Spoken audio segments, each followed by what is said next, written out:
Greetings my friends and loyal viewers. As always, I am your host V, and tonight, in this special edition of Douche World Order News, I wanted to share one of my favorite works of literature, as I feel its thematic value is one of utmost importance, as the free world shifts towards a totalitarian world state ruled over by a cadre of mentally deranged, sociopathic homosexuals, transvestites, and other assorted freaks that defy the will of the Creator with their every breath.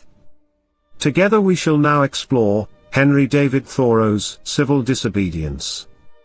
Resistance to Civil Government, also called On the Duty of Civil Disobedience or Civil Disobedience for short, is an essay by American transcendentalist Henry David Thoreau that was first published in 1849. In it, Thoreau argues that individuals should not permit governments to overrule or atrophy their consciences, and that they have a duty to avoid allowing such acquiescence to enable the government to make them the agents of injustice. Thoreau was motivated in part by his disgust with slavery and the Mexican-American War. Thoreau asserts that because governments are typically more harmful than helpful, they therefore cannot be justified. Democracy is no cure for this, as majorities simply by virtue of being majorities do not also gain the virtues of wisdom and justice. The judgment of an individual's conscience is not necessarily inferior to the decisions of a political body or majority, and so it is not desirable to cultivate a respect for the law, so much as for the right. The only obligation which I have a right to assume is to do at any time what I think right. Law never made men a whit more just, and, by means of their respect for it, even the well-disposed are daily made the agents of injustice. He adds, I cannot for an instant recognize as my government, that, which is the slave's government also. The government, according to Thoreau, is not just a little corrupt or unjust in the course of doing its otherwise important work, but in fact the government is primarily an agent of corruption and injustice. Because of this, it is not too soon for honest men to rebel and revolutionize. 8. Political philosophers have counseled caution about revolution because the upheaval of revolution typically causes a lot of expense and suffering. Thoreau contends that such a cost/benefit analysis is inappropriate when the government is actively facilitating an injustice as extreme as slavery. Such a fundamental immorality justifies any difficulty or expense to bring it to an end. This people must cease to hold slaves, and to make war on Mexico, though it cost them their existence as a people. Thoreau tells his audience that they cannot blame this problem solely on pro-slavery Southern politicians, but must put the blame on those in, for instance, Massachusetts, who are more interested in commerce and agriculture than they are in humanity, and are not prepared to do justice to the slave and to Mexico, cost what it may. There are thousands who are in opinion opposed to slavery and to the war, who yet in effect do nothing to put an end to them.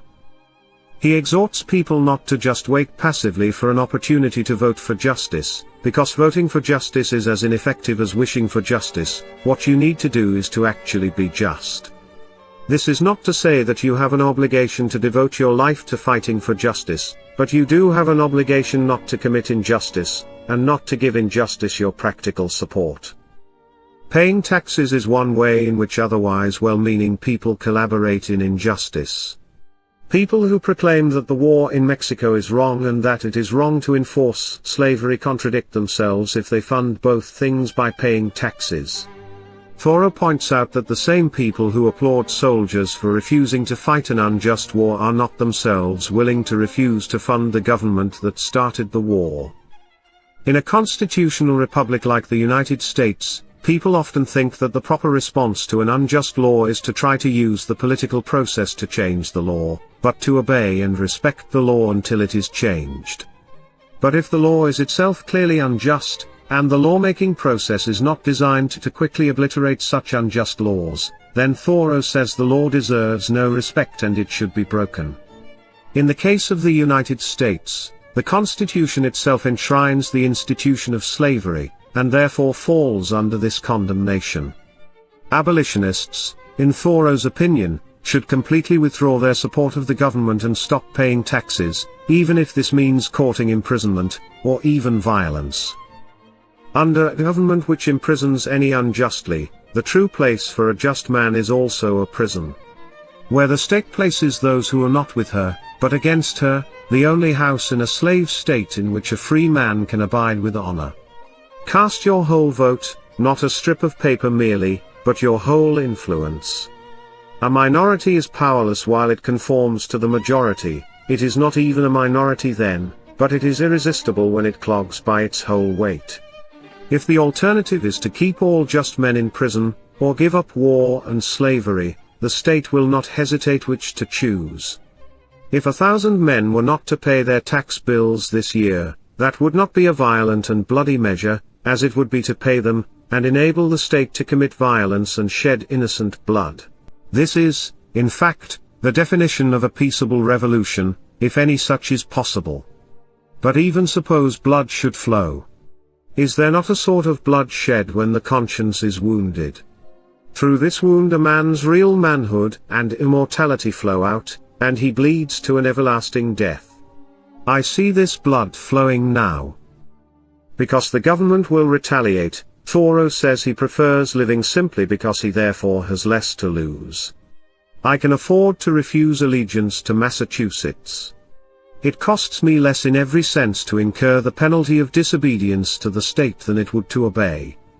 I should feel as if I were worth less in that case. He was briefly imprisoned for refusing to pay the poll tax, but even in jail felt freer than the people outside. He considered it an interesting experience and came out of it with a new perspective on his relationship to the government and its citizens. He was released the next day when someone interfered, and paid that tax. Thoreau said he was willing to pay the highway tax, which went to pay for something of benefit to his neighbors, but that he was opposed to taxes that went to support the government itself, even if he could not tell if his particular contribution would eventually be spent on an unjust project or a beneficial one. I simply wish to refuse allegiance to the state, to withdraw and stand aloof from it effectually. Because government is man-made, not an element of nature or an act of God, Thoreau hoped that its makers could be reasoned with. As governments go, he felt, the US government, with all its faults, was not the worst and even had some admirable qualities. But he felt we could and should insist on better. The progress from an absolute to a limited monarchy, from a limited monarchy to a democracy, is a progress toward a true respect for the individual. Is a democracy, such as we know it, the last improvement possible in government? Is it not possible to take a step further towards recognizing and organizing the rights of man? There will never be a really free and enlightened state until the state comes to recognize the individual as a higher and independent power, from which all its own power and authority are derived, and treats him accordingly. An aphorism often erroneously attributed to Thomas Jefferson, that government is best which governs least, was actually found in Thoreau's Civil Disobedience. Thoreau was apparently paraphrasing the motto of the United States Magazine and Democratic Review, "The best government is that which governs least," which might also be inspired from the 17th verse of the Tao Te Ching by Lao Jia, "The best rulers are scarcely known by their subjects." Thoreau expanded it significantly. One of my favorite quotations from the essay is as follows. "I heartily accept the motto, that government is best which governs least, and I should like to see it acted up to more rapidly and systematically.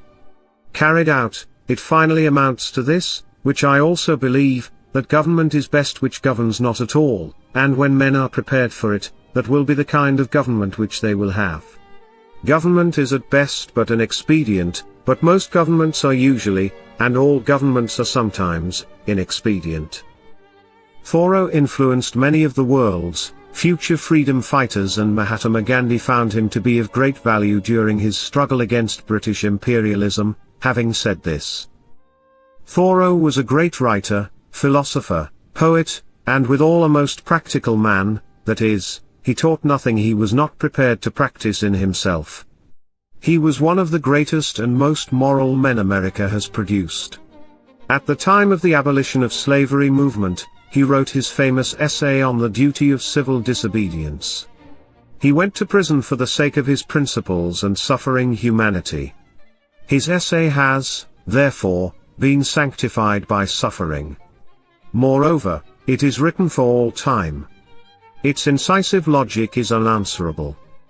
Beautiful words from a beautiful and wise soul.